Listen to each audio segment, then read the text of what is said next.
warahmatullahi wabarakatuh. Selamat pagi, selamat siang, dan selamat malam. Ya, hari ini kita akan masuk ke materi ke-6. Materi ke-6 ini terdiri dari beberapa submateri ya teman-teman. Kalau nggak salah ingat sih ada sampai A, B, C, D, E, F, G, H, I, J, K. Jadi sekitar 11 materi khusus untuk ngobrolin tentang konten. Jadi nanti kita akan bahas konten dari legendary content, terus viral content, terus gimana caranya bikin copywriting, terus bikin ulasan buku, ulasan tempat wisata, ulasan kuliner, dan masih banyak lagi. Tapi untuk mengawali sesi terkait materi konten ini, kita akan ngobrol lebih dalam tentang SEO. Search Engine Optimization, atau bagaimana sih caranya melakukan optimalisasi di dalam konten kita, di dalam blog kita, agar lebih mudah mencari pembaca gitu, agar lebih mudah tulisan kita itu sampai ke pembaca. Kenapa penting sih belajar SEO? Karena ya kita main blog gitu kan. Yang namanya main blog pasti pengennya artikel kita dibaca dong, ya kan, dibaca sama orang lain dong, nggak yang baca kita doang, atau yang baca mungkin suami kita doang gitu, atau teman-teman terdekat doang, circle kita paling deket doang. Kan pengen juga bisa menebar manfaat dari isi tulisan kita itu ke orang yang lebih luas, masyarakat yang lebih luas. Bagaimana cara untuk menebarkan manfaat itu dengan lebih luas? Ya salah satunya pakai SEO, salah satunya ya.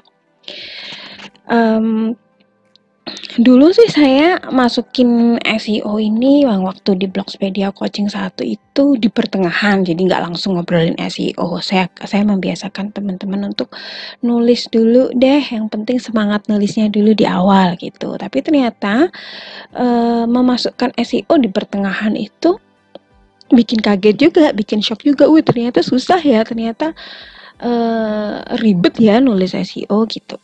Terus di Blogspedia Coaching 2 saya ubah lagi sistematikanya, yaitu dengan naruh SEO, materi SEO langsung di depan di saat postingan gitu, di saat kita belajar posting. Ternyata ada plus minusnya juga. Plusnya memang teman-teman yang di batch 2 itu jauh lebih kuat gitu untuk penulisan SEO-nya. Tapi di satu sisi buat teman-teman yang merasa ini ribet, jadi setelah lulus coaching juga nggak nulis gitu. Nah, di coaching ketiga ini saya ambil jalan tengah. Saya kenalkan juga di awal. Di waktu postingan saya kasih dikit ya gitu. Kayak gini loh, kasih gambarannya, tapi belum saya jelaskan lebih detail. Dan baru detail di bagian saat kita mau membahas konten secara lebih dalam gitu.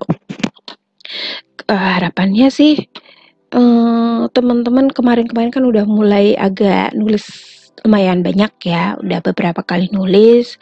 Ada yang sudah mulai menerapkan SEO-nya, ada yang belum. Nah, nanti setelah materi SEO ini, maka beberapa poin SEO akan benar-benar dicek. Dan buat teman-teman yang masih belum mempraktekkannya, akan jadi salah satu syarat tendangan madun. Tendangan Marita ya. Apakah nanti setelah lulus coaching harus nulis artikel tuh harus pakai SEO, Mbak? Oh, itu kebutuhan teman-teman. Kembali nagi ke tujuan ngeblognya teman-teman apa? Apakah pengen cari duit lewat AdSense? Apakah pengen artikelnya banyak ditemukan di mesin pencari? Atau hanya pengen nulis suka-suka? Kembali lagi ke kebutuhan teman-teman ya.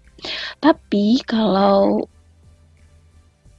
selama di coaching ini, tentu saja ini salah satu syarat buat teman-teman berhasil stay sampai akhir gitu, sampai sesi akhir. Nah, kita langsung aja deh yuk ngomongin SEO-nya. Jadi SEO itu apa sih? SEO itu kepanjangan atau singkatan dari Search Engine Optimization. Tadi sempat aku jelasin ya di awal, yaitu bagaimana cara mengoptimalkan blog kita, artikel kita agar mudah dicari, ditemukan oleh mesin pencari, ditemukan oleh pengguna mesin pencari gitu. Jadi ketika orang lain di luar sana lagi butuh informasi tentang sebuah kata kunci, misalnya tips mencari SD untuk anaknya ini ya, lagi musim nih ya, masuk tahun ajaran baru, artikel-artikel tentang tips mencari sekolah buat anak, tips mencari SD, mencari TK, mencari SMP buat anak, itu lagi banyak dicari. Kita bisa tuh nulis tentang itu gitu. SEO ini cara untuk mendapatkan traffic jangka panjang, tapi nggak bisa instan. Kenapa disebut jangka panjang? Begitu kita ketemu kata kunci yang pas, kata kunci yang banyak dicari sama orang, kata kunci yang saingannya belum banyak, itu bisa jadi penyumbang page view terbanyak di blog kita.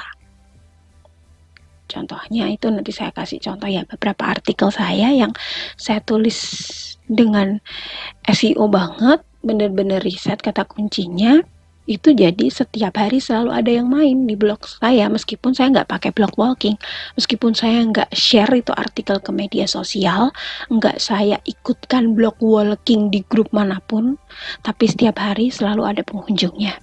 Itu effect of SEO. Itu salah satu manfaat dari SEO. Nah, secara teknik itu dari hasil baca-baca dan dari hasil belajar ke beberapa masta, ada 3 ini ya, ada white, black, dan gray. White itu ya SEO yang murni, yang nggak dicampur dengan cara-cara tipu-tipu algoritma gitu.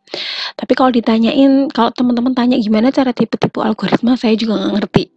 Karena selama ini yang saya pelajari ya yang white aja. Sementara kalau black itu ya gimana caranya bisa capai page one, tapi pakai cara kotor gitu lah ya istilahnya. Cara-cara yang kayak kemudian gimana caranya bikin blognya banyak pengunjung, kayak emang ada toolnya sih sebenarnya, kayak ngasih pengunjung apa sih, kayak pengunjung bot gitu loh. Jadi kayak yang main ke artikel itu bukan orang beneran, tapi tool. Jadi nanti page view-nya bisa banyak gitu. Tapi kalau Google tahu nih, Google menyadari hal ini, nanti blog kita bakal hilang, bakal kena banned gitu kan. Itu kan bahaya juga. Kalau gray ya pakai white, ya pakai black gitu. Jadi abu-abu. Pakai cara aman, tapi juga sesekali cari yang cara yang nggak aman gitu.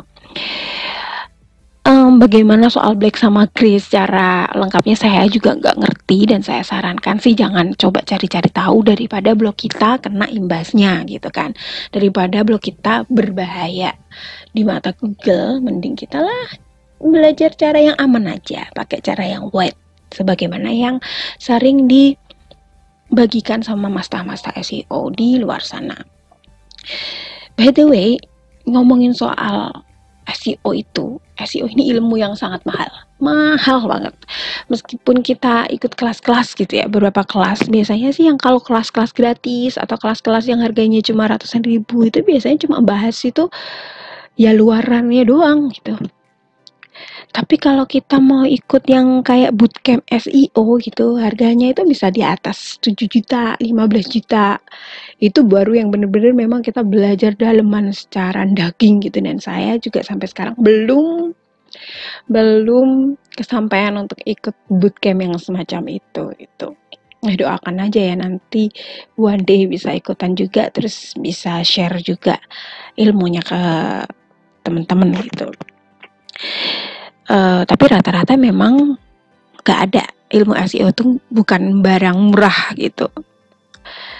But intinya sih gini, SEO itu sekarang ya, SEO zaman now itu lebih friendly dibandingkan SEO zaman dulu. Jadi nih, awal saya kenal SEO itu tahun 2012. Saat itu saya dapat kerjaan jadi content writer di seorang peternak blog. Jadi dia punya banyak blog dan dia butuh penulis, kan nggak mungkin ya kalau udah punya lebih dari 10 blog gitu, 20 blog gitu, nulis sendiri itu kan impossible gitu. Nah, di situ saya baru tahu tuh yang namanya SEO. Ternyata ada kata kunci di artikel harus diulang gitu. Nah, kalau dulu itu kata kunci tuh harus ditebalkan, lalu ada yang dimiringkan, lalu dikasih garis bawah, terus di dalam artikel itu dikasih link ke artikel yang sama gitu kan. Ya kayak gitu, ada beberapa tips-tips SEO jadul yang dulu tuh kayak ngapain sih harus ngasih link artikel yang kita bikin ini ke dalam artikel itu sendiri gitu. Ya meskipun sampai sekarang tips jadul ini pun masih dilakukan oleh beberapa orang dan work it dan berjalan dan ngefek di blog mereka. Dan itu ya nggak apa-apa, setiap orang kan punya alasannya masing-masing. Yang pasti satu hal yang harus kita lakukan itu adalah terus riset, terus cari tahu mana teknik-teknik SEO yang berjalan di blog kita, yang memang ampuh di blog kita. Karena kalau para master SEO bilang itu SEO itu seni, lebih ke seni. Jadi antara blog satu dengan blog yang lain itu bisa jadi berbeda penerapannya. Sama-sama sih mungkin kayak saya dan Mbak Jihan sama-sama belajar sama Coach Irwin sama Coach PW, tapi mungkin dalam penerapannya akan berbeda. Gitu juga ketika Coach Irwin dan Coach PW ngasih teknik ABCDE. Ternyata ketika kita masuk ke kelasnya Bang Kibeng di SEO Moms, nanti dikasih lagi tekniknya EFGHJ gitu. Ntar ikut lagi kelasnya Mas Alex, beda lagi tekniknya. Jadi setiap mastah itu punya teknik sendiri-sendiri. Begitu kita belajar, tinggal kita cari nih yang paling cocok sama kita yang mana, yang paling cocok sama blog kita, yang paling mudah kita terapkan yang mana. Tapi inti dari semua itu, SEO zaman now itu adalah yang bermanfaat. Buatlah artikel yang bermanfaat, yang menjawab kebutuhan pengguna. Pengguna cari apa, kita jawab, kita kasih dengan artikel yang lengkap, yang kasih jawaban, sehingga makin banyak jawaban yang kita berikan ke pengguna, Google akan merekomendasikan artikel kita. Contoh nih, di artikel saya yang paling banyak pengunjungnya itu saat ini adalah tentang Al-Fatihah. Tentang cara Al-Fatihah atau menggunakan Al-Fatihah untuk meluluhkan hati seseorang. Itu yang paling banyak penggunanya. Terus yang kedua adalah paket wedding Semarang. Cara meluluhkan Al-Fatihah untuk meluluhkan hati seseorang itu di pencarian, isinya itu lebih banyak yang klinik, jadi lebih banyak yang ngambil sesuatu dari hal-hal klinik gitu. Jadi banyak web-web yang membahas dari sisi kliniknya gitu. Nah, saya kok gini ya, kok isinya kayak gini ya. Saya bikinlah artikel tandingan yang tentang manfaat Al-Fatihah ditilik dari Quran dan hadis gitu, dan ternyata jadi penyumbang PV terbanyak di blog saya gitu. Begitu juga ketika saya nulis paket wedding Semarang, saya ngelis beberapa IO yang memberikan layanan wedding dengan harga-harga include harganya gitu. Dan sekarang ini kan lagi mau masuk kalau di Jawa itu kayak hari besar ya, mau Idul Adha itu banyak yang mau nikahan gitu, ternyata PV-nya juga naik gitu. Jadi kita juga harus nebak nih kira-kira artikel yang bakal sering dicari di musim-musim ini apa gitu. Kita bisa tuh tulisannya itu. Dan kita harus kasih jawaban yang dibutuhkan sama pengguna Google gitu. Biar apa? Biar Google akan sering merekomendasikan tulisan kita.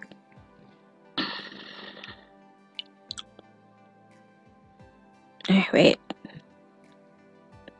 Kok jadi kesini-sini? Nah ini what works best gitu kan tadi ya. Jadi Ya itu tadi, kita harus saat kita sebaiknya sih kita nggak belajar dari satu guru gitu. Karena ya itu tadi, SEO itu tekniknya banyak, SEO itu tekniknya beda-beda, tiap guru punya style yang beda. Belajarlah ke banyak orang, terus ambil mana yang paling cocok sama blog kita, sama diri kita, yang paling nyaman mana, dan yang terus kita riset nih, oh misal artikel ini aku pakai caranya Coach Irwin, hasilnya kayak gini.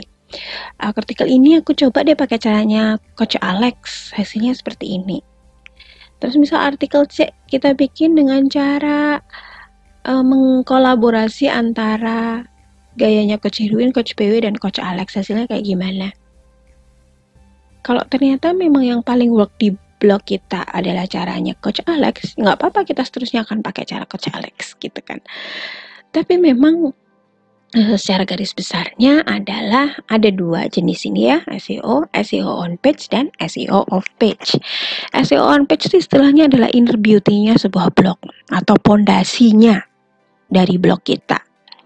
Kalau on page SEO-nya kita udah rapuh, ya blog kita juga akan mudah runtuh, alias nggak akan ditemukan dimanapun di mesin pencari gitu.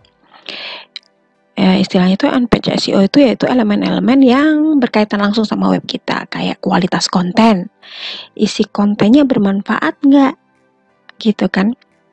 Terus struktur kontennya, soal heading, kenapa saya selalu ingatkan, ayo headingnya yang urut dari H1, H2, H3 gitu kan. Jangan langsung tiba-tiba artikel H3 gitu, terus nanti H2, H1 gitu. Jadi struktur kontennya harus baik. Lalu loading website dan juga internal link, penggunaan internal link itu on page ya. Termasuk juga soal meta deskripsi, optimasi judul dan ALT gambar, itu masuk di on page. Kalau off page itu istilahnya pencitraan. Kalau tadi inner beauty, ini pencitraan. Jadi bagaimana menguatkan elemen SEO di luar blog untuk meningkatkan value website kita di mata mesin pencari, menaikkan ranking. Biasanya juga SEO page ini hubungannya sama DAPA, hubungannya sama domain rating gitu kan. Hubungannya off page itu lebih ke link building ya. Jadi kita ngobrol lebih lanjut deh. Kita obrolin dulu soal kaidah-kaidah SEO on page ini. Kemarin udah kita sempat obrolin, kita sekarang akan jelaskan lebih detail. Ada 13 ya, bisa lebih juga sih, tapi utamanya sih ini ya. Yang pertama judul. Yang pertama sih sebenarnya sebelum kita masuk ke semua SEO on page ini adalah kita temukan dulu kata kunci yang mau kita pakai di artikel. Kita tetapkan dulu. Kita bisa melakukan riset. Akan lebih baik jika kalian melakukan riset. Bagaimana riset kata kunci yang oke.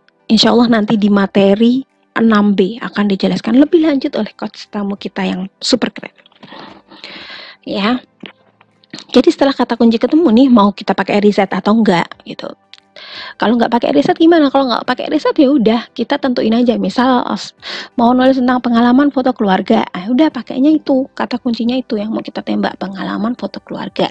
Berarti kata-kata pengalaman foto keluarga itu harus ada di bagian judul. Dan ingat, maksimal judul 55 karakter. Lalu yang kedua, kata kunci pengalaman foto keluarga harus ada juga di permalink. Ingat, maksimal permalink adalah 75 karakter. Lalu di deskripsi, kata pengalaman foto keluarga harus ada di deskripsi. Maksimal 155 karakter. Jangan lupa juga pengalaman foto keluarga harus ada di paragraf pertama.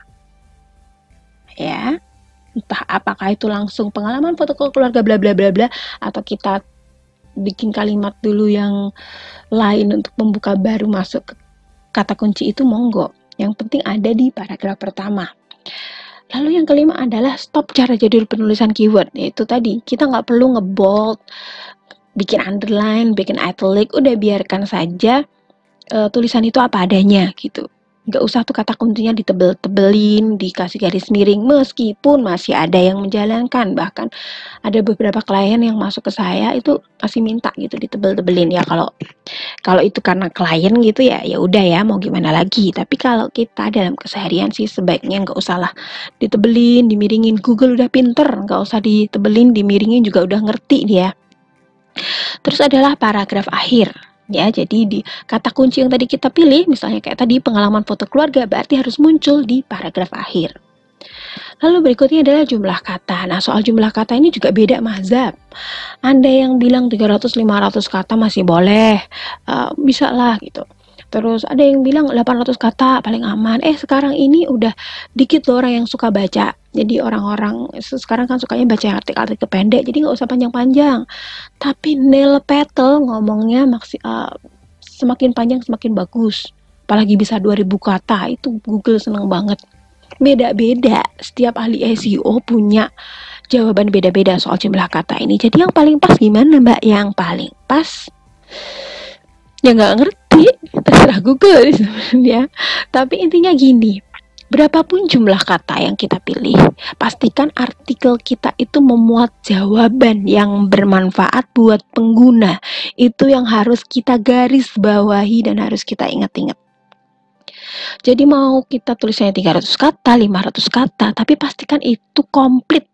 Pastikan itu menjawab pengguna, menjawab kebutuhan orang yang cari kata kunci yang kita tembak. Misalnya kita nyari pengalaman foto keluarga, mau nulis tentang pengalaman foto keluarga. Misal ada orang lagi cari kata kunci pengalaman foto keluarga, apa yang pengguna itu butuhkan dari kata kunci pengalaman foto keluarga? Mungkin info tentang studio foto, info harganya, atau tips memilih studio foto. Berarti itu yang nanti akan kita tulis di dalam artikel kita, yang menjawab kebutuhan pengguna.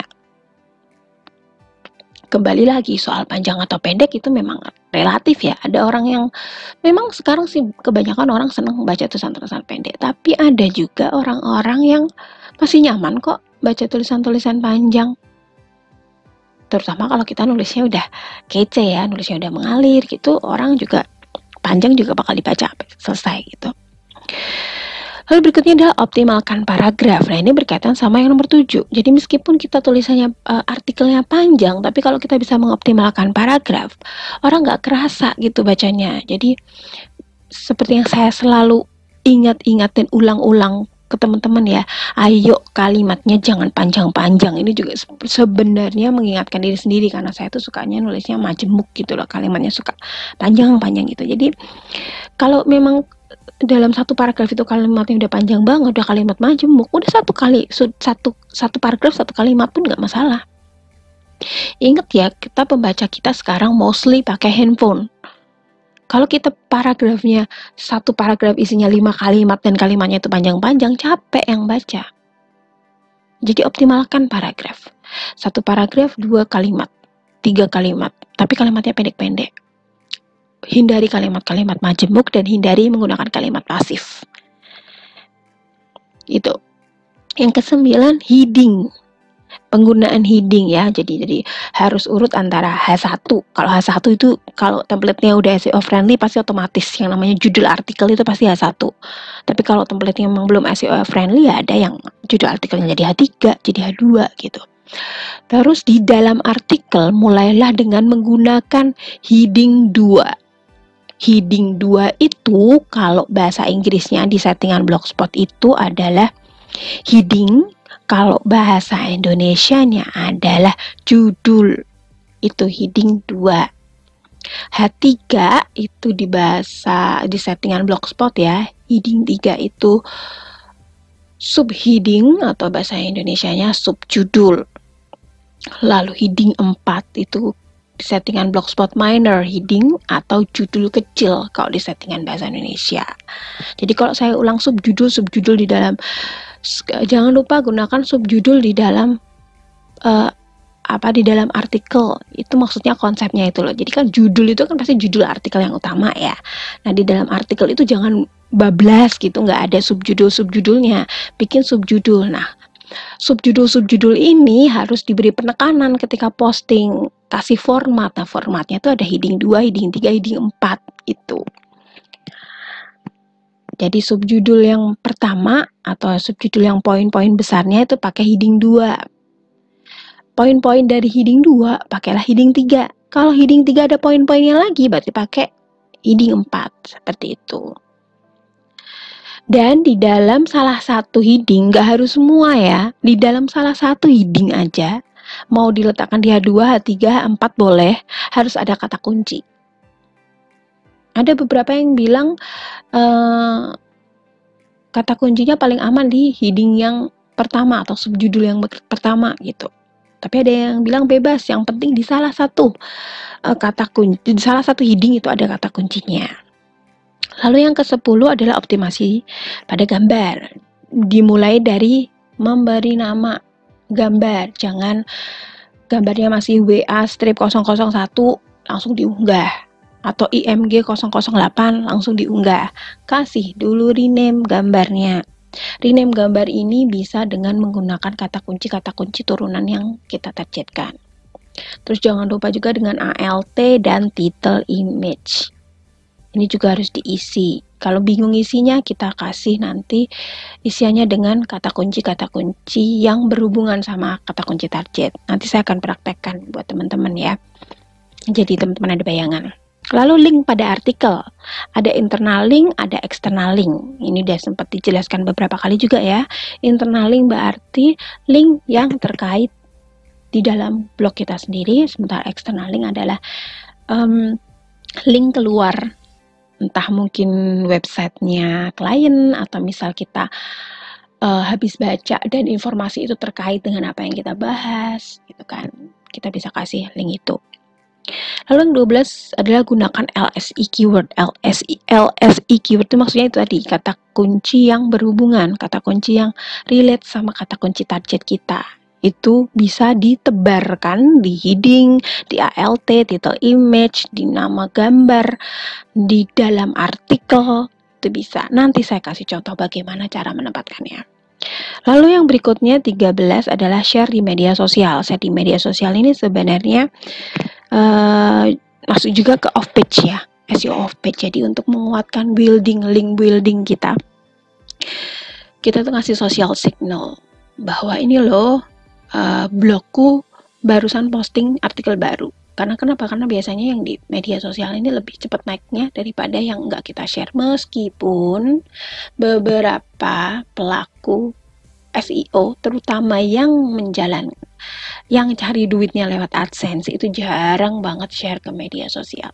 Bahkan beberapa melarang, para master SEO yang fokus di AdSense melarang untuk share ke media sosial. Lalu bagaimana dengan kita? Ya kembali lagi kebutuhan kita bagaimana. Kalau saya sih masih share di media sosial untuk beberapa postingan yang saya rasa bakal membantu pembaca saya, utamanya misalnya kayak yang parenting gitu, karena saya dulu waktu di Facebook sering sharing tentang parenting itu. Jadi kalau saya bikin tulisan tentang parenting dan itu bukan job, saya sering bagikan ke Facebook. Terus biasanya share di media sosial juga untuk artikel-artikel yang memang pesanan. Biasanya karena kerjasamanya itu nggak cuma nulis blog tapi juga share di media sosial gitu. Tapi untuk beberapa kata kunci yang tertarget, yang benar-benar riset keyword dan ditargetkan untuk AdSense, saya jarang sekali share di media sosial, hampir nggak pernah juga. Yang keempat adalah lakukan inspect URL ya. Inspect URL ini hubungannya sama salah satu tool di Google yang disebut dengan Google Search Console. Jadi ini banyak teman-teman yang tanyakan, loh Mbak, blogku kok belum bisa ya dicari di mesin pencari? Salah satunya adalah memang sekarang Google itu mungkin pusing gitu. Banyak banget sekarang nih yang punya blog. Akhirnya ya yang lebih sering, yang udah dikenal sama dia akan gampang masuk ke mesin pencari. Tapi yang sama sekali masih baru dibikin, belum dikenali sama dia, ya emang prosesnya panjang. Bahkan yang udah lama pun, yang udah punya blog pun, artikel-artikel yang baru itu kadang butuh berminggu-minggu untuk masuk ke mesin pencari. Makanya biar cepet dah, kita nanti akan bikin akun di Google Search Console, terus daftarin sitemap blog kita di Google Search Console, lalu tiap kali posting kita juga inspect URL di Google Search Console. Dengan harapannya apa? Harapannya agar lebih cepat dikenali sama Google, lebih cepat ditemukan di mesin pencari. Tapi yang nomor 14 ini kita simpen dulu. Kita simpen dulu karena akan dibahas di materi bonus buat teman-teman yang sampai akhir nanti ya. Karena ngobrolin ini tuh bakal lama dan bakalan puyeng, bahkan silakan ditanya sama teman-teman coach tamu di sini. Sampai sekarang pun masih terus belajar soal memahami Google Search Console, Google Analytics dan tool-tool yang lain. Jadi yang nomor 14 kita keep dulu. Kita praktekin dulu yang 1 sampai 13 ya. Lalu bagaimana dengan SEO of page gitu ya. Ini tadi yang pertama yang soal media sosial udah sempat kita bahas ya. Jadi share ke media sosial itu salah satu ngasih social signal ke Google. Hey, aku barusan posting artikel baru nih di blog.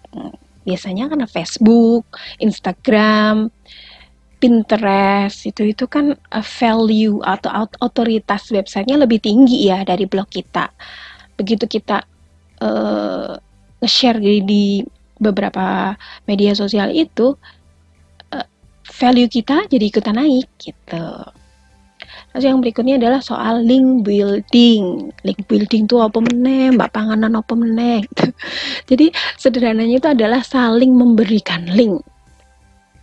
Kayak misalnya kemarin teman-teman saya kasih tugas yang kapan itu kan nulis tentang pasangannya masing-masing ya, cari partner di kelas, terus nulis misalnya Mbak A nulis tentang Mbak B, terus saling ngasih link. Nah itu salah satu bentuk sederhana link building gitu. Jadi kita saling membantu nih blogger lain untuk dapat otoritas bagus atau dianggap sebagai blog yang bagus sama Google. Misalnya ada yang menjalankan teknik arisan blog. Jadi menentukan satu tema, terus setiap peserta arisan nulis tema itu dan ngasih link ke pemenang arisan. Jadi kita kocok gitu kan. Oh, pemenang arisannya kali ini misal Mbak A dan Mbak B, berarti kita akan ngasih linknya ke blog Mbak A dan Mbak B. Temanya yang menentukan si Mbak A dan Mbak B, kayak gitu. Nanti gantian, berikutnya siapa gitu. Jadi ada banyak macamnya link building. Ini fungsinya apa ya? Biar sama-sama naik gitu. Sama-sama saling merekomendasikan blogger lain gitu, saling menguatkan, saling bergandeng tangan gitu. Mainnya tuh yang gotong royong, jangan main sendiri gitu. Terus bisa juga dengan cara guest post ke blog lain. Misalnya nih kayak guest post ke blogspedia.my.id. Jadi di Blogspedia itu nerima tulisan dari orang lain, tentunya yang layak tayang yang akan diterima ya. Itu biasanya kita cek dulu, kita baca, nanti kalau udah kita tayangin di Blogspedia dengan kita kasih link.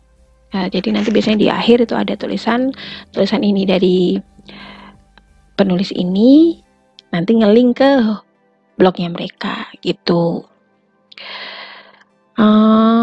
Selain itu sebenarnya nggak cuma Blogspedia tapi lebih ke Blogspedia Group. Jadi misalnya artikelnya kok nggak tentang blog tapi lebih cocok ke diterbitkan di blog lain di bawahnya Blogspedia Group, biasanya akan saya terima gitu. Nanti bukti tayangnya akan saya kasihkan gitu. Dan ada fee-nya loh ya, meskipun fee-nya nggak banyak-banyak sih, tapi ya lumayan lah ya buat beli pulsa. Terus berikutnya adalah intip eksekusi off page blogger lain.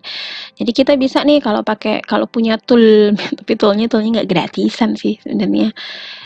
Kalaupun gratisan biasanya nggak optimal ngintipnya. Jadi kayak pakai moz.com atau pakai Ahrefs itu bisa ngintip kekuatan kualitas link buildingnya blogger lain. Terus kita contek, oh ternyata si Mbak A itu nanam link di website ABCD, aku ikutan nanam link di website ABCD juga, kayak gitu. Soal bagaimana eksekusi off page ini nanti deh di akhir ya, karena ini masuknya ke penerapan blogging lanjutan. Jadi nanti deh kalau teman-teman bisa bertahan sampai akhir, kita kasih bonus. Lalu soal nanam link ini tadi ya di website ABCDFGHIJ gitu, itu harus konsisten. Jadi kalau yang memang udah fokus di sini ya emang biasanya setiap hari itu mereka nanam, cari riset website mana yang bisa ningkatin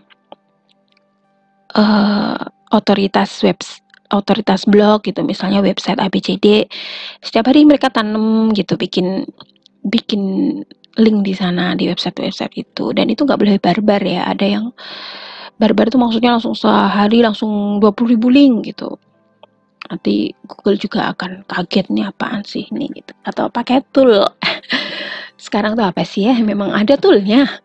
Jadi untuk bikin DAPA tinggi, kok bisa DAPA-nya tinggi, ada toolnya. Kayak kalau kita punya duit mah ya, sekarang semua bisa dilakukan. Tapi ya kalau mau aman ya pakai cara yang aman, cara yang harus pakai kerja keras dan kerja cerdas. Itu soal off page kita akan ngobrolin lebih lanjut kapan-kapan, karena memang ini agak tricky gitu, dan algoritmanya Google itu berubah-ubah gitu. Kadang dipraktekkan bulan ini, bulan depan udah nggak bisa lagi jalan gitu. Jadi memang ya harus rajin-rajin untuk cari wawasan baru terkait hal ini. Nah ini ya, mengenal algoritma Google. Ada yang namanya IT, expertise, authoritativeness, dan trustworthiness gitu. Expertise itu adalah semakin ahli penulis blog, semakin Google akan percaya dan merekomendasikan. Misalnya kayak blog-blog kesehatan yang personal, atau misal tips-tips kesehatan yang ditulis sama blogger personal yang bukan dokter, tentu akan kalah dengan blog kesehatan kayak Halodoc, terus apa lagi, sehat.com atau apa itu ya. Jadi kenapa? Karena tahu ini yang nulis beneran dokter nih kalau di website ini. Sementara yang kalau tips kesehatan dari blog ini bukan dokter gitu. Jadi dia akan lebih merekomendasikan yang dari Halodoc, Hello Sehat, dan lain-lain. Itu kenapa Google lebih suka blog yang punya specific niche atau topik khusus itu. Jadi misalnya kita punya latar belakang arsitek gitu, kita nulisnya tentang interior, eksterior gitu, Google akan lebih suka gitu. Emang beneran nih orangnya ahli di bidang ini, jadi artikelnya pasti dipercaya kayak gitu. Lalu selanjutnya adalah soal authoritativeness. Buat Google kenal kita lewat halaman about. Itulah pentingnya kenapa kemarin teman-teman diminta untuk membuat halaman about, dan kenapa halaman about-nya berisi yang selengkap itu gitu. Karena apa? Biar Google tuh percaya kita bukan robot, kita tuh beneran orang, beneran ada nih orangnya yang nulisnya tuh beneran ada gitu. Terus kan portfolio gitu kan, skema.org ini bisa kita cari di template-template yang udah SEO friendly. Jadi kita nggak perlu utak-atik HTML lagi. Jadi kalau udah ada skema ORG-nya tuh nanti udah jelas penulisnya ini, alamat media sosialnya di mana, kayak gitu. Semakin otoritas penulisnya jelas, semakin Google akan percaya dan semakin Google akan lebih merekomendasikan ke penggunanya. Makanya kalau teman-teman ada yang aku nggak mau dikenal, ya nggak apa-apa. Tapi ya kalau misalnya Google nggak cepat merekomendasikannya blog teman-teman, ya jangan ngamuk, jangan bete gitu. Karena mungkin Google juga bilang, ini siapa sih yang nulis? Jelas nggak nih? Orang bener nggak nih? Kayak gitu. Makanya aku bilang, nggak apa-apa kalau memang nggak mau dikenal sebagai diri kita sendiri. Kita bisa membranding diri kita dengan pakai nama pena. Ini kayak gitu ya. nggak harus nama asli gitu. Atau kita nggak menampilkan wajah nih, ya nggak apa-apa. Tapi setidaknya kasih logo tertentu yang bikin orang kenal, si Google kenal, dan yakin bahwa kita ini bukan kekasih bayangan, kok kekasih bayangan, bukan orang buat-buatan gitu, bukan bot gitu, bukan robot. Selanjutnya adalah trustworthiness. Ini berhubungan sama HTTP dan HTTPS. Itu kenapa sekarang yang disarankan adalah HTTPS ya. Kalau kita masih pakai blogspot.com, bila-bila masih ada blogspot.com, pasti otomatis sekarang jadi HTTPS. Tapi ketika kita nanti pasang TLD, itu defaultnya akan HTTP. Kita harus aktifkan dulu HTTPS-nya, dan entah kenapa sekarang prosesnya agak lama. Kalau dulu tuh cepet, kalau sekarang tuh prosesnya agak nunggu beberapa menit, bahkan kadang beberapa jam gitu. Nanti kenapa kalau HTTPS nggak diaktifkan, nanti akan biasanya kalau kita masuk ke website yang belum HTTPS nih, akan ada, apalagi kalau browsernya ketat gitu ya, nanti nggak bisa buka gitu. Pasti ada kayak info ini nggak secure kayak gitu. Nggak pengen dong web kita dianggap nggak secure gitu. Makanya aktifkan HTTPS-nya. Bahkan kadang udah diaktifin HTTPS-nya aja, kalau browsernya terlalu ketat gitu, tetap aja ada info yang gimana gitu, yang orang lain nggak bisa langsung masuk. Selanjutnya, bagaimana cara agar membuat blog di sayang Google adalah yang pertama, cari tahu apa maunya Google. Lakukan riset keyword. Riset keyword ini penting ya. Kita harus tahu yang paling banyak dicari orang apa, kebutuhan orang apa. Iya, memang kita pengennya nulis ya seadanya, sepengennya orang. Tapi sesekali nulis seperti itu nggak apa-apa. Apalagi ini blog personal ya. Apalagi ini blog personal. Sesekali menulis apa yang kita mau, apa yang kita inginkan, it's okay. Tapi ya jangan sedih kalau nggak ada yang main ke blog kita gitu. Ya karena kan itu yang kita tulis maunya kita, belum tentu orang butuh kan gitu ya. Kalau kita pengen juga disayang sama Google, kita harus mengkolaborasikan antara nulis yang kita mau, tapi juga menulis yang dibutuhkan orang, ngasih jawaban-jawaban buat orang lain gitu. Mengkolaborasikan keduanya gitu. Yang kedua adalah nanti kita akan belajar juga tentang memasang Google Analytics dan Google Search Console. Ini akan jadi materi bonus buat yang bertahan sampai akhir ya. Lalu poin yang kedua adalah content is the king. Membuat konten yang berkualitas. Ya, kalau Coach Edwin bilang itu jangan kayak Ciki, bungkusnya gede tapi isinya dikit gitu. Ini kayaknya tulisannya banyak, panjang, tapi sebenarnya nggak ada. Cuma ngulang-ngulang keyword. Mungkin teman-teman pernah lah main ke sebuah blog gitu, kita lagi cari artikel pembanding, tapi isinya itu cuma bolak-balik keyword doang gitu, tapi nggak ada ki opo sih inti ceritanya, ki opo gak ada gitu. Ada artikel-artikel yang kayak gitu. Nah, kita jangan sampai tuh ya. Jadi kalaupun kita mikir nulisnya mau pendek mau panjang, tetap harus berkualitas. Orang main ke artikel kita ada manfaatnya gitu. Terus yang selanjutnya adalah bikin content plan. Ini nanti juga ada bahasan tersendiri ya, bagaimana bikin content plan. Intinya adalah jangan sampai kita dalam sebulan itu belas kagak nulis. Ya. Jadi sebisa mungkin lah, kalaupun belum bisa one day one post ya at least 1 minggu sekali. Kalau masih nggak bisa seminggu sekali ya paling nggak sebulan sekali deh. Tapi itu udah kebangetan sih sebenarnya kalau sebulan sekali menurut saya ya. Tapi ya tergantung monggo kebutuhan dan kesibukan teman-teman, harus disesuaikan lagi. Yang ketiga adalah pilih judul yang tepat. Clickbait itu sebenarnya nggak apa-apa, asalkan antara judul dan isinya relate. Yang jelek itu kan clickbait yang ada di media sekarang ini ya.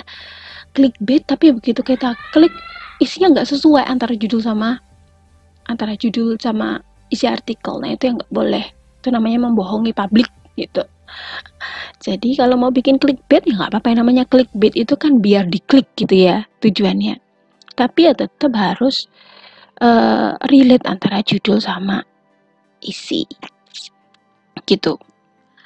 Wah, sudah selesai bahasannya soal SEO ini. Kalau yang pengen tanya-tanya lebih dalam tentang SEO, nanti silahkan ditanyakan di saat kita diskusi. Terus biar gak lupa, mungkin setelah nonton video ini atau baca artikel-artikel yang saya bagikan di sini, teman-teman bisa tulis di kolom komentar ya, biar nanti ngobrolnya lebih enak. Gitu, terima kasih.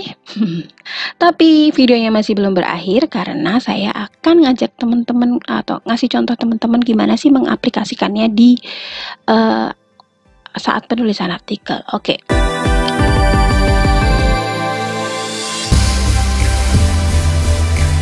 Biasanya saya akan bikin seperti ini. Ini misalnya ya, kebetulan kemarin saya habis melakukan photo session sama keluarga dan memang saya pengen nulis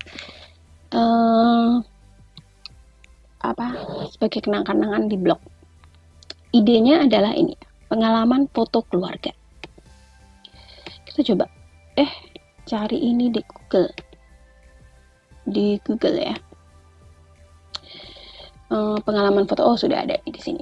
Ternyata pengalaman foto keluarga itu yang nyari sekitar ini 34 juta. Hasilnya ini dari berarti udah ada orang yang nulis yang seperti ini.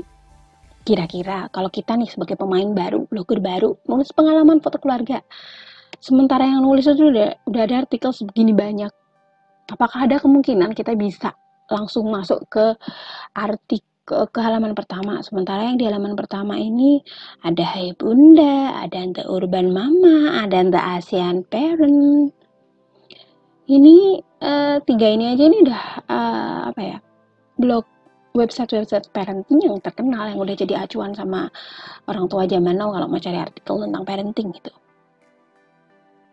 Apakah kita bisa masuk ke sini gitu kan?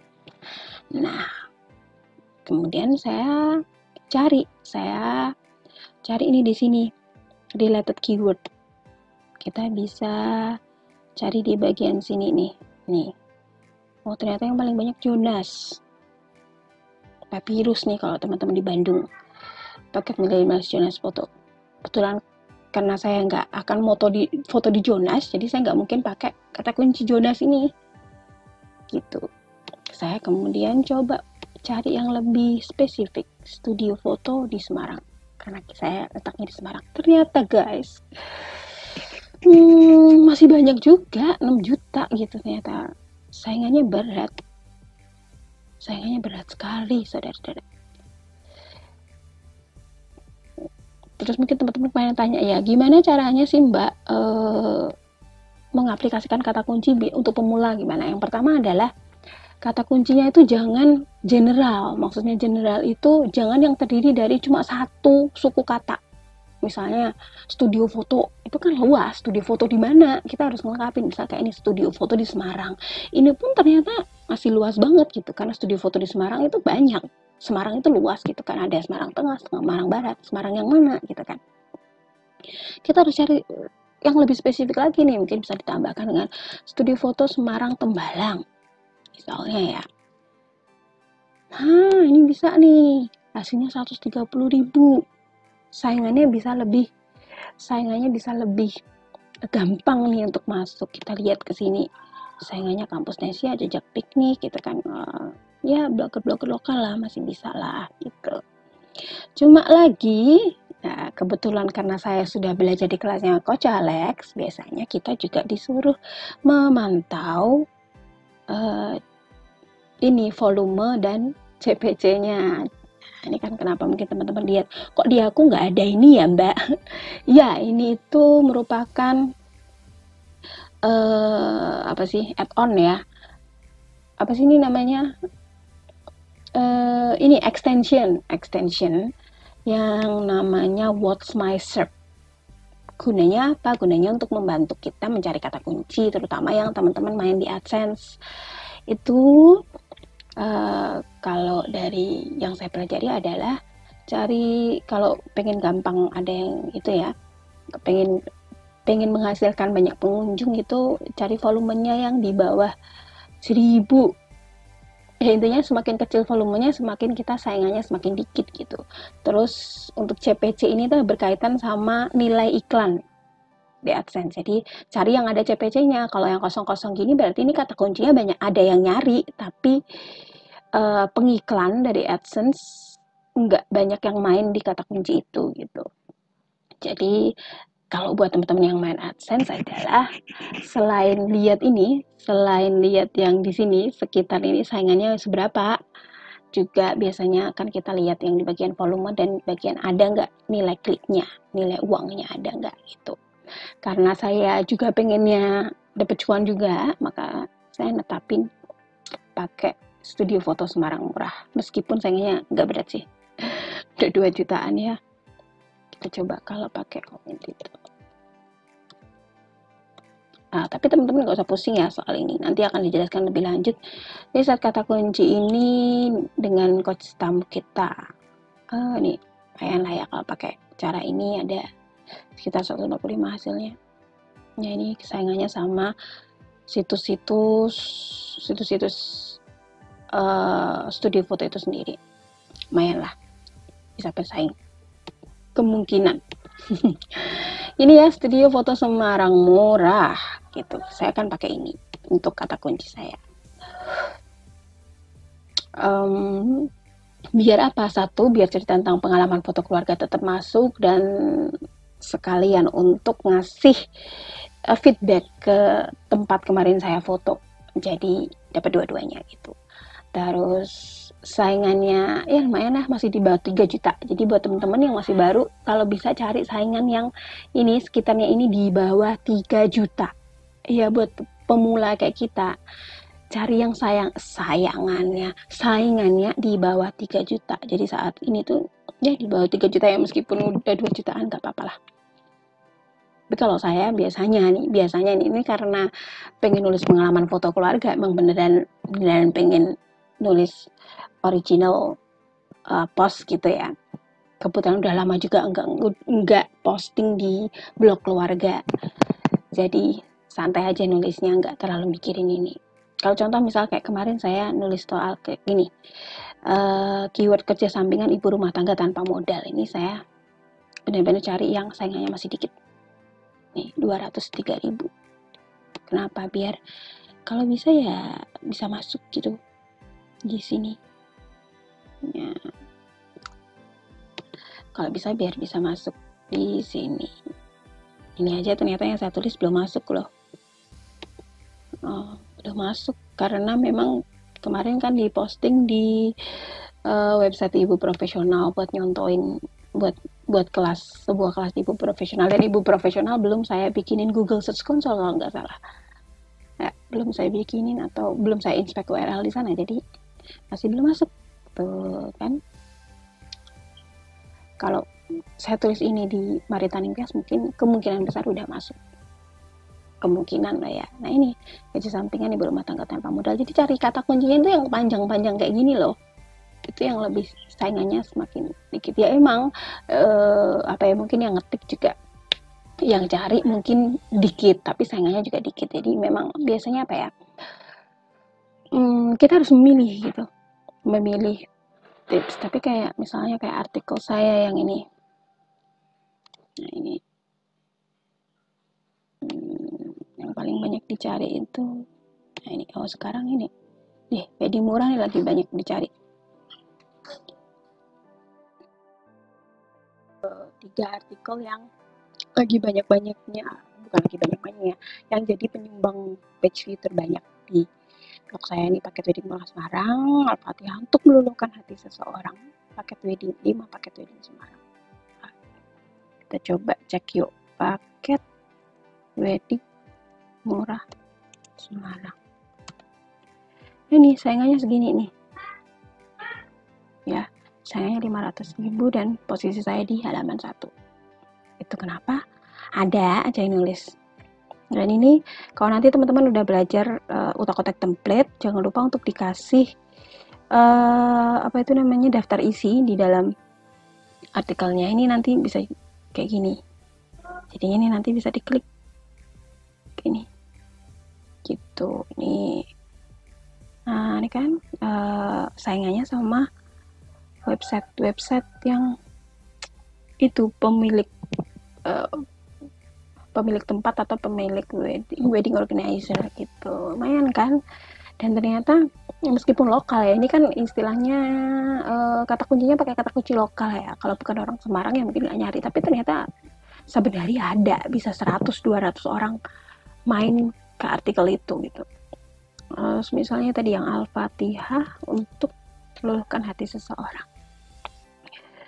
Sayangnya segini, dan ini ya ini kalau mungkin teman-temannya, Mbak kok di aku nggak muncul kayak gini, ini hanya akan muncul ketika teman-teman udah pasang Google Search Console. Jadi ini ada kayak gini, ada infonya kayak gini. Ini setiap hari ini tayang, artikel ini tayang 319. Ada orang yang cari sekian, dan dalam sehari ada yang ngeklik sampai 52. Ini tapi posisinya saya turun, udah nggak di nomor 1 nih. Sekarang posisinya di ranking keempat. Kayak gini. Ada blog ini pada media besar yang nulis juga kayaknya. Terus nih 2022 kan dia nulisnya, saya nulisnya kapan? Saya nulisnya Agustus 2021. Nah, langsung deh, karena yang nulis media besar langsung kalah posisinya. Tuh. Ya. Ini juga kumparan nulis juga nih 2022. Kemarin belum ada, lumayan kan? Gitu. Jadi memang kita harus ngecek itu dulu awalnya. Misalnya ada kemunduran page view gitu di blog kita harus ngecek nih kenapa kok mundur. Karena dulu masuk ke ranking 1 ternyata sekarang turun rankingnya gitu. Ini contohnya. Nah, ngomongin soal tadi, nah ini saya cuma nunjukin ya gimana caranya kita bisa dapat pembaca yang banyak adalah saingannya yang kecil-kecil aja nih, lihat ya volumenya 140 ya kan. Jadi semakin saingannya kecil ya semakin kita punya kesempatan untuk bersaing di situ. Tapi kalau misalnya kayak ini nih nanti saingannya 2 juta ya jangan terlalu berharap, apalagi nanti di postingnya di blog yang authority-nya atau masih baru, yang bukan blog utama, bukan di nanti saya akan postingnya bukan di Maritan Intias. Jadi ya nggak usah terlalu berharap gitu untuk cepet naiknya di mesin pencari. Ya, jadi buat teman-teman yang kemarin sempat tanya gimana Mbak cara cari kata kunci yang enggak banyak saingannya, yaitu cari yang panjang kata kuncinya minimal 3 sampai 4 suku kata. Lebih panjang lagi lebih bagus, tapi biasanya kalau kepanjangan juga kita mumet bikin judulnya ya, karena judulnya maksimal 5 karakter gitu. Tapi biasanya saya akan cari 4 suku kata sih kalau sekarang untuk kata kunci tertargetnya gitu. Jadi kalau buat teman-teman yang paling gampang bagaimana? Pertama cari kata kuncinya terdiri dari 3 sampai 4 suku kata minimal. Terus lihat saingannya di sini. Kalau saingannya udah lebih dari 3 juta, mending cari kata yang lain. Terus carinya pilih Mbak, susah. Teman-teman bisa lihat di bagian ini. Di bagian sini. Penelusuran terkait ini nanti yang membantu teman-teman untuk mencari kata kunci yang paling klik gitu. Kayaknya studio foto Semarang murah kurang oke, aku mau pakai studio foto di Semarang misalnya, atau mau pakai sewa studio foto Semarang, monggo. Istilah ini yang membantu teman-teman untuk menemukan kata kunci yang paling nyaman buat dipakai gitu. Terus penelusuran terkait juga ini nanti bisa kita masukkan di yang namanya LSI keyword yang tadi di poin berapa tadi yang di SEO on page ya kan ada gunakan LSI keyword. Jadi ini kata-kata yang di sini nih nanti bisa dimasukkan di heading, di ALT dan title image, disebar di dalam artikel gitu. Nih saya balik lagi ya ke draft.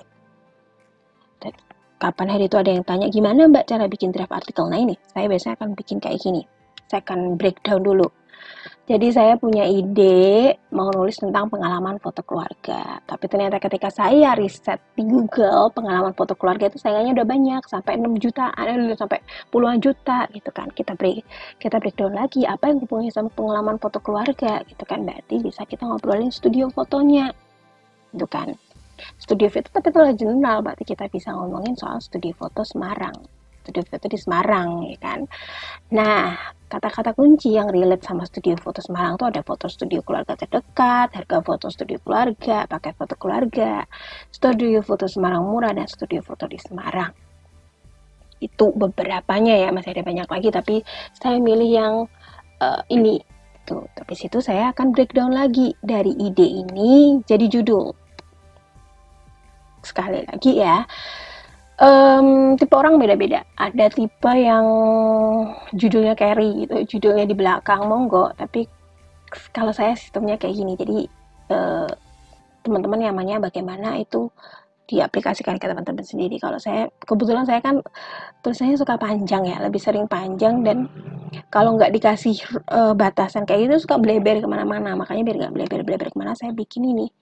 Bikin untuk breakdown ini, saya bikin judulnya apa dulu, terus yang mau dibahas apa, baru deh saya mulai nulis gini. Dari judul, dari tadi ide, udah nemu kata kuncinya, saya pilih kata kunci studio foto Semarang murah ini, saya bikin judulnya, serunya rekam memori di studio foto Semarang murah. Jangan lupa maksimal 55 karakter, kita cek dulu nih, udah 55 karakter belum, oh ternyata 50, aman. Terus habis itu, mengapa saya ngambil paket foto keluarga gitu. Kenapa saya foto keluarga? Paket foto keluarga ini juga jadi salah satu related keyword tadi, ya kan? Nih, saya masukkan di sini mengapa ambil paket foto keluarga. Terus ada yang kedua, subjudul yang kedua adalah alasan memilih studio foto Semarang murah. Nah, ini kan nih kata kunci utamanya yang tertajud kan ini, saya masukkan di heading subjudul yang kedua. Nanti di penjelasan heading 2 ini saya akan masukkan kalimat seperti ini, studio foto di Semarang. Sini ya, ini ada studio foto di Semarang, keyword relatednya. Lalu poin-poinnya, H3-nya, di poin-poin dari alasan memilih studio ini, yang pertama karena dekat sama rumah, harganya terjangkau, itu kan. Terus di situ di dekat dengan rumah nanti saya masukkan kata kunci terkait, yaitu foto studio keluarga terdekat ya, karena memang kemarin fotonya milihnya yang dekat rumah gitu. Terus harganya terjangkau karena ada kata kunci di situ, harga foto studio keluarga bisa dimasukkan juga.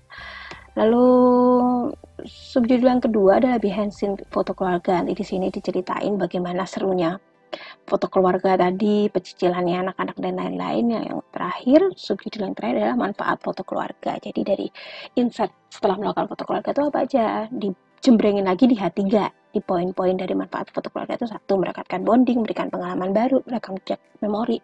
Terus kalau fotonya ada jadi dekorasi rumah kayak gitu. Setelah itu jangan lupa untuk nyiapin meta deskripsi yang ada kata kuncinya, studio foto Semarang murah, ya kan, pengalaman serunya rekam memori di studio foto Semarang murah tapi berkualitas. Jangan lupa CTA-nya, call to action, baca artikel ini untuk info lengkapnya. Dan jangan lupa juga maksimal 155 karakter. Kita cek apakah udah, ternyata 147, diaman. Nah, setelah ini draftnya kayak gini, jadi kita kembangkan untuk jadi sebuah artikel. Nah, ini tadi saya sudah bikin artikelnya dan ternyata jadi 2000 kata. Itu kan saya tuh nggak bisa nulis pendek. Ini tadi sekitar 45 menit kayaknya bikinnya. Saya akan tunjukkan bagaimana pengulangan kata kuncinya di dalam artikel ya. Nih. Ini nanti ketika dibawa ke blog nggak perlu di bold kayak gini ya. Saya cuma mau nunjukin aja ke teman-teman di mana sih letak pengulangan kata kuncinya. Ini judul.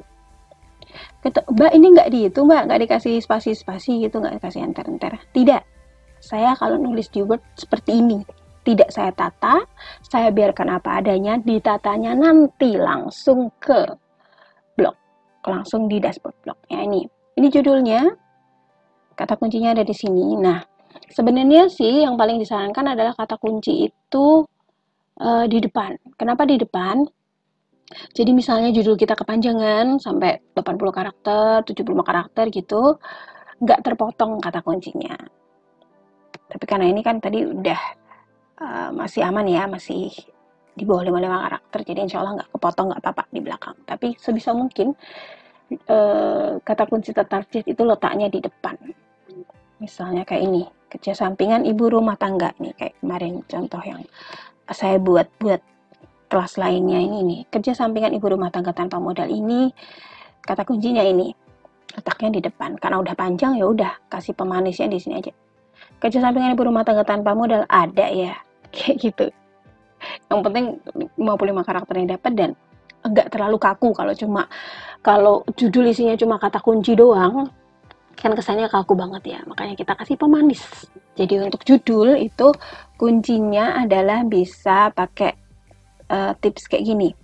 Pemanis plus kata kunci atau kata kunci plus pemanis. Jadi mau diletakkan di belakang atau diletakkan di depan kata kuncinya. Pemanisnya apa? Bisa macam-macam, terserah. Kayak di sini saya pemanisnya serunya rekam memori di Studio Foto Semarang Murah. Atau kalau misal mau langsung ngobrol tentang studio atau mungkin daftar Studio Foto Semarang Murah, ya bisa daftar Studio Foto Semarang Murah. Kepoin yuk. Nah, jadi pemanisnya bisa di depan kayak gini. Misalnya isinya artikelnya tentang daftar-daftar studio foto yang ada di Semarang, bisa seperti itu gitu. Karena kalau di sini saya fokusnya lebih ke ceritain tentang pengalaman foto keluarga ya, bareng anak-anak dan suami. Jadi saya nggak pakai judul yang ini gitu. Mungkin nanti saya akan bikin judul ini di blog utama. Gitu ya. Nah, setelah itu kita masuk ke paragraf pertama. Nah, beberapa saya cek kemarin beberapa tulisan adalah ketika masuk tulisan tuh langsung ada subjudul. Jangan ya. Jadi kasih dulu paragraf pembuka. Jangan langsung masuk subjudul. Jadi kasih dulu dong. Ini saya bikin kalimat pembukanya semacam ini. Kalau bisa jangan terlalu melebar kemana-mana, juga jangan terlalu pendek juga. Ya 1-2 paragraf lah sebelum masuk ke subjudul yang pertama. Ini saat menyadari bahwa tahun ajaran bakal dimulai, Bunda tiba-tiba teringat belum hunting Studio Foto Semarang Murah. Nah, pasti teman-teman penasaran, kenapa hubungannya tahun ajaran baru sama foto, Mbak? Gitu. Nah, itu nanti kita jelaskan kenapa sih. Karena salah satu syarat masuk sekolahnya Afan itu adalah ngumpulin foto keluarga terbaru dan kami nggak punya. Tuh, dan itu saya ceritakan alasannya di sini, mengapa ambil paket foto keluarga. Di situ saya ceritain alasannya. Tuh. Ya, ini kata kunci tertargetnya ada di sini. Ya, di awal paragraf. Lalu ada juga di sini di heading yang kedua tadi kan. Lalu saya taruh juga di kalimat penutup. Begitulah cerita kami tentang pengalaman mereka memori di Studio Foto Semarang Murah. Kalau saya parents punya pengalaman seru juga terkait foto keluarga, ya tanyain. Kalau boleh ceritain kolom komentar ya. Jadi membangkitkan ngobrolan sama pembaca blog kita gitu. Terus anyway, buat yang tinggal di Semarang mau foto studio portrait, oke banget, recommended. Bisa buat info juga tentang studio foto yang kita pakai. Tuh. Lalu di dalamnya saya pakai beberapa kata kunci yang berhubungan. Contohnya ini paket foto keluarga. Saya masukkan di heading. Lalu apalagi ya? Ini studio foto di Semarang. Kata kunci yang berhubungan juga kan tadi. Saya masukkan di sini foto studio keluarga terdekat. Ini tadi kan juga ada, saya masukkan di dalam artikel gitu. Nggak harus selalu di heading kan, bisa di dalam artikelnya lagi. Terus apalagi harga foto studio keluarga. Saya masukkan. Jadi misalnya ada orang cari harga foto studio keluarga, harapannya adalah artikel saya juga ikut direkomendasikan sama Google kayak gitu. Terus apa lagi ya? Ini foto keluarga di studio. Tuh. Jadi berfoto di studio di beberapa, kita bisa nggak harus tadi ngulang-ngulang Studio Semarang Murah tadi, tapi kita bisa pakai kata kunci yang berhubungan dengan kata kunci tertarget utama, tapi target utamanya tetap yang Studio Foto Semarang. Nah, berfoto bareng keluarga di studio, jadi biar pengalaman foto keluarganya tadi bisa ikut ke highlight sama si Google gitu. Terus habis itu, biasanya saya juga udah mikirkan internal dan eksternal link yang mau saya masukkan ke artikel. Contohnya ini kayak di sini ada kata-kata persyaratan sekolah, saya kasih internal link ke artikel yang udah ada di situ, jadi tips memilih sekolah gitu. Terus ada apa lagi ya tadi? Nah ini eksternal linknya ini karena saya kemarin fotonya di portrait, saya kasih link lah ke si webnya portrait gitu ya, hitung-hitung ngasih ulasan di Google lah ya buat studio fotonya, apalagi kenal pemiliknya kan. Ngitung-ngitung dukung usaha kenalan gitu. Terus ini internal link juga, mata pena Majelis Sakofah. Oh, ada Sakofah Pendidikan Anak gitu kan. Ini saya linkkan juga ke artikel yang sudah ada sebelumnya yang isinya tentang acara tersebut gitu. Terus mana lagi? Oh, ini berkolaborasi dengan orang lain. Saya juga linkkan ke artikel yang udah ada sebelumnya. Kayak gitu. Artikelnya udah siap. Terus what should we do next? Kalau saya biasanya mempersiapkan infografisnya. Kayak gini. Nah, berapa jumlah infografisnya tergantung. Ini termasuk sedikit untuk ukuran 2000 kata. Biasanya saya lebih banyak, tapi biasanya kalau 2000 kata saya bisa sampai 8 sampai 10 foto gitu, 10 gambar. Tapi ini cukup berapa? 6 gitu. Udahlah, isinya tentang berkaitan sama tadi kan, judulnya ini, lalu nanti, jadi biasanya saya sudah, ini nanti dimasukkan di sebelah mana udah siapin. Kalau udah siap, di download ya. Nah, ini kalau saya nggak tahu kalau di Canva yang gratisan, tapi ini kemudian saya pakai Canva yang udah pro ya, jadi di download. Di defaultnya kan PNG ya, ini saya pilih yang JPG biar hasilnya kecil. Nah, ini tadi itu defaultnya ukurannya ini 1920 1080, pakai ukuran yang presentasi. Biar kecil saya biasanya pilih yang size-nya saya kecilin jadi 90 kali 540. Kualitasnya itu kalau defaultnya itu 80 kalau untuk JPG. JPG itu defaultnya 80 kayak gini. Kalau misalnya teman-teman cek gitu ya. Kalau saya biasanya ambil 50 second 50 biar hasilnya lebih kecil ukuran filenya. Kalau udah tinggal download gitu. Setelah di-download, kalau udah di-download, apa yang perlu dilakukan adalah nih ya, ini udah di-download. Oh ya, kalau misalnya buat yang belum tahu nih, misal kalau yang di-download itu pasti hasilnya kan kayak gini ya. Kalau lebih dari satu itu kan hasilnya kayak gini nih. Filenya zip kayak gini, jangan lupa diekstrak ya. Ekstrak all. Nah, kalau tadi sudah diekstrak, hasilnya akan jadi seperti ini. Nah, awalnya kan 1, 2, 3, 4, 5 kan nomornya. Kita kasih deh judulnya. Jangan lupa nih, judulnya kalau di Blogspot tuh harus dikasih strip-strip semacam ini ya. Teman-teman masih ada yang sering salah, sering nggak kasih strip-strip, akhirnya nanti kalau diupload jadi persen 20. Jangan lupa ini yang di judul saya biasanya kasih kata kunci tertarget, judulnya Studio Foto Semarang Murah. Yang lainnya bisa pakai tadi yang kata kunci terkait atau LSI keyword, harga foto studio foto keluarga terdekat. Bisa juga pakai kata yang lain yang masih berhubungan sama kata kunci tertarget gitu. Oke, foto udah siap, artikel udah siap, mari kita posting. Kita masuk ke blognya. Ini bukan blog utama, ini blog buat portofolio anak-anak. Oke, kita masukkan artikelnya. Kayak ini ya tadi ya. Ini saya hapus dulu. Kan tadi kan ngasih contoh teman-teman. Ya, langsung kita Ctrl A, Ctrl C. Kita unggah ke sini Ctrl V. Jangan lupa di Ctrl A lalu di clear format. Ya.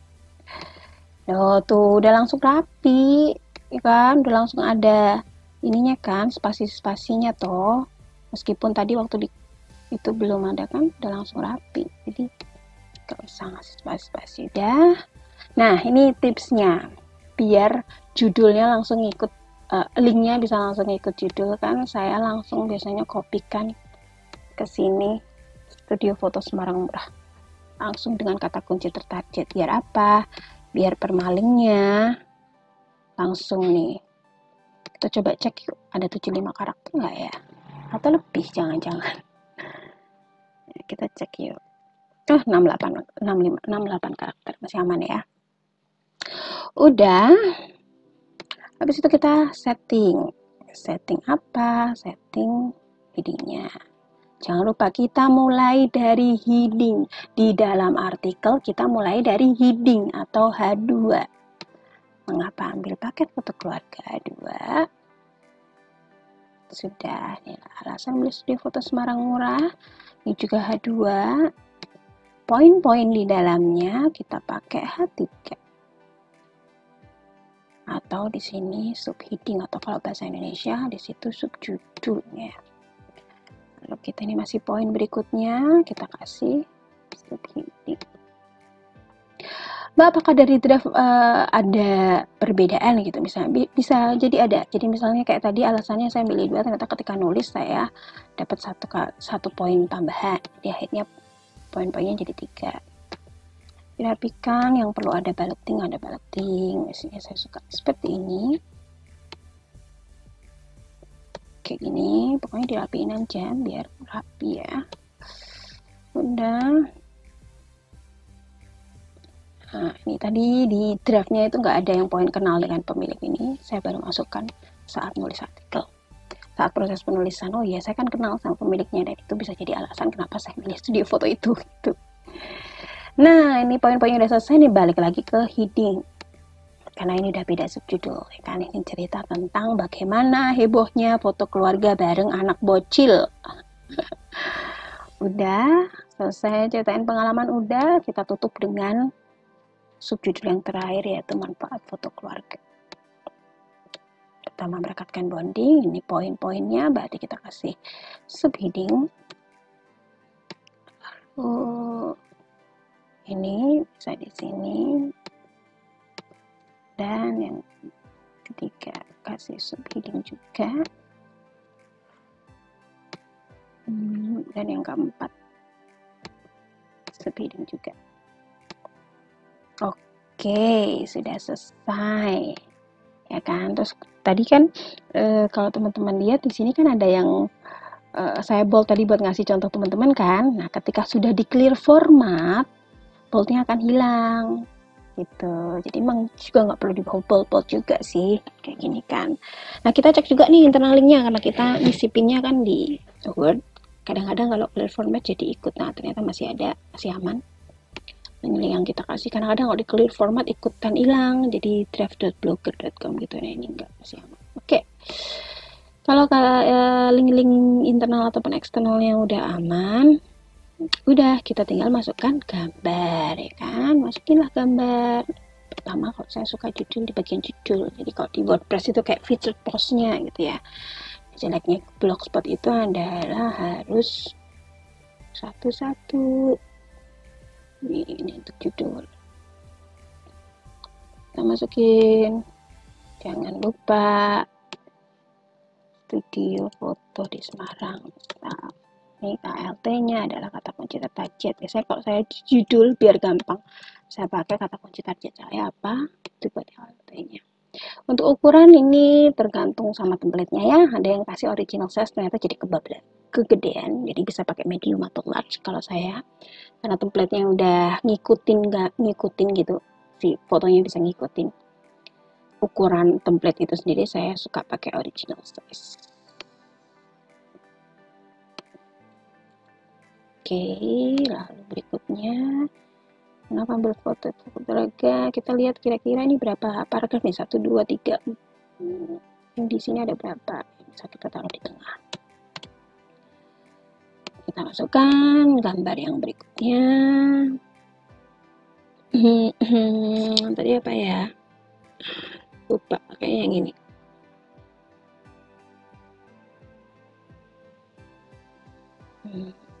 Ya, ini jangan lupa ya. Ini kalau udah apa sih? Kalau udah terbiasa, harga foto studio keluarga.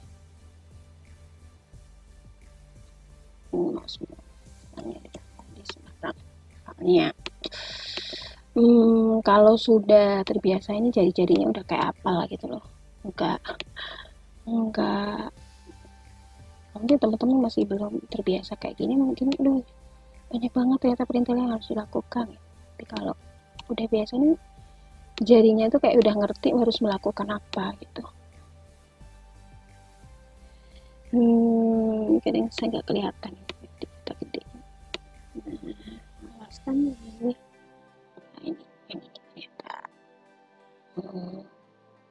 Ya, ini membiasakan untuk habis posting terus di Semarang. Foto studio terdekat, foto studio keluarga terdekat. Lihat, kita bisa pakai, kalau bingung ngasih judulnya si alert itu pakai aja LSI keywordnya.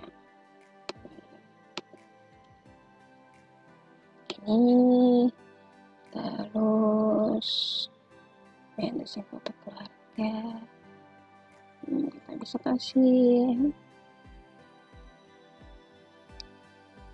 foto pengalaman. Ini sih ada beberapa yang mau saya, ada foto nih, coba dan bandingkan foto pas pacaran atau sudah nikah gitu. Jadi kita masukkan foto perbandingannya. Aduh. Kayak ini foto keluarga, soalnya dikasih foto keluarga zaman now. Pintar-pintar ada yang memvariasikan judulnya ya. Nah, nanti silahkan udah mau lihat aja. Nah, ini sudah, kira-kira ditaruh di mana lagi, apakah bawahnya masih panjang atau sedikit, kita masukkan ke sini. Ini adalah contoh beberapa foto keluarga yang hasilnya aneka rupa. Nah, ini tadi ternyata ada artikel di pengalaman foto keluarga itu tentang behind the scenes.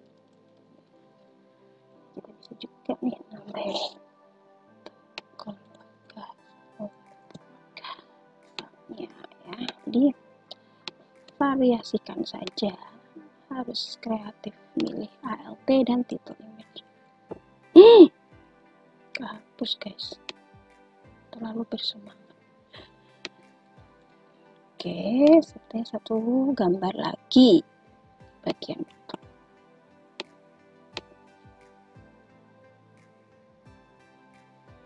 Yang terakhir adalah mana ya, manfaat. Nah ini ya sudah.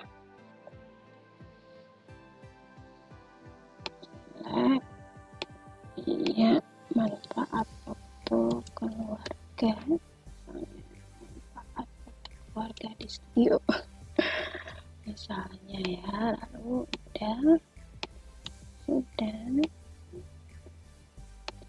udah jadi deh, gambar udah dimasukin, semuanya sudah, kita bisa publish. Oh iya, ada yang ketinggalan, apa itu, label. Label mau dikasih apa, saya masukin ke tips parenting aja. Terus kita search description-nya. Tadi kan udah nyiapin, di copy aja biar kagak mikir. Enaknya kalau kita udah nyiapin dari awal tuh adalah tinggal kopas. Sudah kita siapin ini ya. Sudah kan, aman, nggak lebih. Oh, ini ternyata 150 karakter guys, bukan 155. Maaf, salah. Nih, kalau di WordPress 155 kadang masih diterima. Ya, ternyata description maksimal 150 karakter nih kalau di Blogspot ya. Nanti kalau udah kelebihannya nggak bisa jangan lupa titik. Iya, udah. Ya, udah. Kalau kita mau meyakinkan diri apakah sudah oke atau belum, kita bisa ngelihat reviewnya dulu. Oke, udah rapi. Ini beda template tuh kadang beda settingan gambar nih loh, jaraknya ini loh. Suka enggak itu?